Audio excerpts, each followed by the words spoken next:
halo, kita ketemu lagi di part kedua. Jadi kalau di part 1 tadi sudah Bu Riza gambarkan tuh ya, tadi mengenai bagaimana faktor produksi kompensasi. Tadi Bu Riza ulangi lagi ya. Nah, kalau tadi sudah tahu bahwa ada yang namanya harga, faktor, upah atau sewa, ini ya, ada upah, ada upah dan juga ada sewa. Nah, jadi kita tahu bahwa dalam fungsinya ini tadi ya, fungsinya itu tadi ada ini ya, K sama L. Nah, untuk kapital ya, kapital atau modal itu nanti untuk membayar kapital dari household itu nanti dibayar menggunakan yang namanya rent. Kapital ini nanti bisa berupa yang namanya modal. Yang namanya modal di sini nanti yang ditunjukkan itu macam-macam ya, bisa mesin, bisa tanah, bisa gedung. Nah, atau bisa macam-macam lah ya. Nah, ini nanti hubungannya adalah bagaimana ternyata ada yang namanya penawaran faktor dan juga ada permintaan faktor. Kalau K adalah kapital, kalau L berarti kan labor. Labor tenaga kerja diberi yang namanya upah. Harganya adalah upah atau apa? Wage ya. Wage. Nah, ini nanti. Nah, kenapa di sini ternyata kok gambarnya seperti ini, Bu? Gambarnya kok lurus, dia tegak lurus, berarti kan dia jumlah faktor produksinya itu nggak bertambah ya. Jumlahnya tetap yang ditawarkan. Jadi misalkan yang ditawarkan ini tetap di angka 20 gitu ya. Jadi tetap di sini. Tetapi ternyata yang bisa berubah-ubah adalah harga faktor produksinya. Ini nanti biasanya ditentukan oleh bagaimana tarikan dari permintaan faktor tersebut. Bagaimana tarikan permintaan faktor tersebut itu tadi juga pasti akan mempengaruhi yang namanya, lagi-lagi kembali yang namanya ke output ya, output. Nah, di sini nanti di di gambar ini nanti menjelaskan bagaimana faktor produksi kompensasi, bahwa harga yang dibayarkan ke setiap faktor produksi bergantung pada penawaran dan permintaan terhadap jasa faktor tersebut. Kalau kita mengasumsikan tadi bahwa penawarannya tetap, maka kurva penawarannya adalah berbentuk garis vertikal. Nah, ini tadi ya, bahwa nggak ada perubahan ini nanti. Jadi anggapannya adalah tetap kita hanya menyediakan 20 capital sama misalkan adalah satu gedung misalkan ya, satu gedung. Nah, jadi jumlahnya di sini tetap ini yang ditawarkan. Nah, terus kemudian sedangkan kurva permintaannya berbentuk apa ini? Berbentuk miring ke bawah atau dia memiliki slope-nya negatif ya. Kalau yang kanan negatif itu apa sih? Karena kalau yang di sini tinggi, yang di sini adalah rendah. Itu adalah yang negatif gitu. Perpotongan penawaran dan permintaan itu nanti akan menentukan yang namanya di sini harga faktor equilibrium. Pasti ini terbentuk karena perusahaan meminta ternyata dari 20 tadi digunakan, kalau ada 20 faktor produksi atau 20 pekerja yang tersedia yang ditawarkan dan permintaannya adalah juga 20, maka perusahaan hanya mampu membayar upahnya dan juga bisa membayar sewanya. Itu adalah di sini. Ini nanti bisa menunjukkan bahwa ini adalah ke TC, ke total cost, karena upah dan sewa itu nanti akan masuk kepada biaya produksi. Nah, seperti itu ya kira-kira. Oke, berikutnya kita harus tahu tadi ya, bahwa tadi ada yang namanya modal, ada yang namanya tenaga kerja. Modal adalah K, kapital adalah L. Nah, ini tadi sudah Riza bahas ya, bahwa nanti upahnya itu adalah W, terus menyewa modalnya adalah dengan R. Nah, ini nanti pun akan menjadi yang namanya fungsi ya, fungsi dari produksi, fungsi produksi seperti ini. Nah, kita bahas yang berikutnya nih. Oke, membahas ke pendapatan nasional. Sebelumnya, nanti kita juga perlu tahu bahwa kok ini ada ini ya Bu ya, kok ada pendapatan modal di sini, kok ada yang namanya ini ya, pendapatan modal, ada yang namanya pendapatan pekerja. Nanti kita harus tahu bahwa di sini nanti ini yang menemukan rumus ini tadi adalah yang namanya Cobb ya. Cobb ini adalah ahli matematika. Douglas. Nah, Douglas ini adalah senator Amerika. Nah, ini Douglas yang senator Amerika. Maaf, hilang ya. Bentar. Mana tadi? Di sini ya. Ini disebutkan bahwa Douglas ini senator Amerika tanya kepada Cobb, bagaimana sih ternyata ada kok selama dalam jangka waktu tertentu mengenai pendapatan modal dan pendapatan pekerja ternyata hasilnya hampir sama ini. Kenapa kok bisa seperti ini gitu ya. Akhirnya sama Cobb yang seorang ahli matematika dicarikan tuh, dihitung dalam kalkulus seperti ini.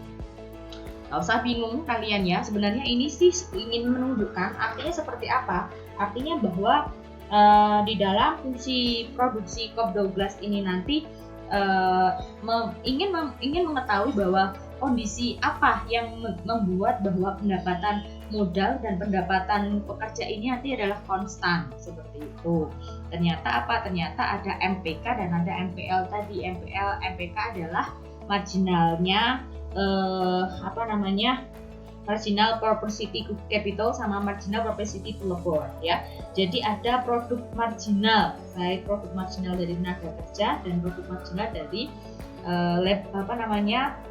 capital. Bahwa nanti ketika kita mau menambah tenaga kerja atau kita akan menambah misalkan K-nya tadi tetap ya. Kalau K-nya di sini tetap, kalau kapitalnya tetap, terus L-nya itu naik, bisa jadi MPK-nya, MPL-nya itu nanti adalah menurun.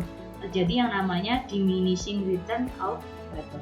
Ya, akan menjadi yang namanya penurunan diminishing marginal product.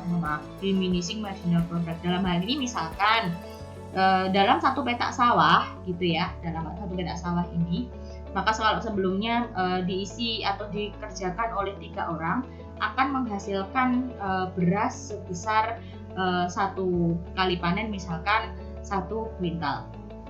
Nah, karena nanti ternyata mau meningkatkan produksinya, karena nanti ujung-ujungnya pengusaha adalah mencari yang namanya laba ya, mencari yang namanya laba, otomatis oke deh mau tak tambah ini supaya bisa meningkat. Ternyata mau ditambah, ketika mau ditambah menjadi 5 orang ini masih bisa lah meningkat 1,5. Tapi ketika ditambah satu peta ini menjadi 10 orang, ini sudah nggak 1,5 lagi gitu ya. Memang ketika menambahkan satu orang ini nambah terus 1,5, 1,6, 1,7 gitu ya. Ternyata sampai pada titik 10 orang itu tadi yang ditambahkan, ketika menambahkan tenaga kerja itu terus menerus, malah nggak akan menambah hasilnya, outputnya. Maka bisa digambarkan ini nanti akan seperti ini nih gambarnya nih. Gambarnya insya Allah adalah seperti ini. Nah, malah akan semakin menurun nih ya. Bisa jadi ternyata ke 10 tadi awalnya sih waktu ditambahkan 9 masih 1,9 kuintal gitu ya. Ternyata setelah ditambahkan 10 nggak hanya 1,9 tadi nggak bergerak tetapnya di sini ya. Tetap 1,9 aja gitu, padahal itu sudah ditambahkan 10 orang itu tadi. Nah, kan seperti itu. Nah, yang perlu kita tahu bahwa tadi pendapatan nasional yang namanya fungsi produksi Cobb-Douglas tadi menunjukkan ini tadi bahwa pendapatan modal dan pendapatan pekerja itu nanti adalah konstan gitu. Nah, kemudian tadi hubungannya adalah yang menentukan permintaan barang dan jasa. Kalau kita tadi masih tahu ya di gambar yang awal tadi, di slide awal tadi, di dalam aliran sirkuler uang dalam perekonomian tadi kita sudah tahu mulai dari household gitu kan, terus ada government, terus ada rumah tangga untuk perusahaan firm. Nah, di firm tadi terus di sini ada financial market, di sini ada tadi pasar barang dan jasa ya. Pasar barang dan jasa, goods and services. Terus di sini di atas sendiri tadi adalah pasar faktor produksi. Nah, ini nanti kan kemarin tadi gini ya gambarnya kalau nggak salah ya. Jadi tadi di sini apa saja yang akan dimasukkan, yang akan di sini. Nah, di sini. Aliran-aliran ini nanti akan menunjukkan bahwa ternyata kalau kita hitung Y-nya itu nanti dalam pendapatan atau kemarin adalah sama dengan GDP, dalam pengeluaran itu nanti akan diperoleh seperti ini ya, rumus yang ini. Nah, Y sama dengan C plus I plus G plus ekspor dan impor. Nah, karena ini nanti pertama kali kita akan membahas mengenai yang perekonomiannya yang tertutup, close ekonomi ya. Jadi nanti yang dibahas adalah Y sama dengan C plus I plus G. Ekspor impornya belum, nanti kita bahas yang gitu. Nah, di fungsi konsumsi kita harus tahu bahwa C. Nah, kalian harus ingat bahwa pengeluaran yang kalian keluarkan itu merupakan pendapatan bagi orang lain. Itu pun ternyata pengeluaran kalian dari bentuk C itu nanti tidak langsung uang kalian utuh, tapi ternyata apa? Ternyata ada ini. Nah, ada yang namanya T, ya.